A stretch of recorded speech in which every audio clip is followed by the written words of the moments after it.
একদিন বাড়ল ডাকসু নির্বাচনে মনোনয়ন ফর্ম সংগ্রহ ও জমা দেওয়ার সময়সীমা। বিএনপির চাপে এই সিদ্ধান্ত দাবি গণতান্ত্রিক ছাত্র সংসদের।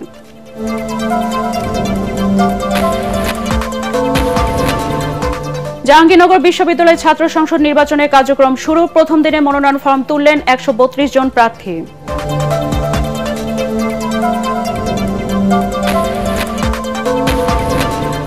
প্রয়োজনীয় সংস্কার ছাড়া বিদ্যমান কাঠামোতে নির্বাচনে অংশ নেবে না জামায়াত ইসলাম, হুঁশিয়ারি মিয়া গোলাম পরোয়ারের। জাতীয় স্বার্থে সব দলকে ছাড় দেওয়ার আহ্বান।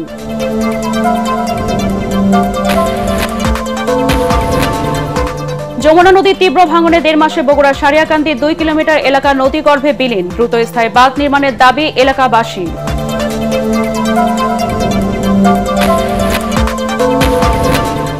এবং হোয়াইট হাউসে ট্রাম্প জেলেনস্কি ঐতিহাসিক বৈঠক। আলোচনা মাঝে রুশ প্রেসিডেন্টের সাথে ফোনালাপ, ত্রিপক্ষীয় বৈঠকের উদ্যোগ।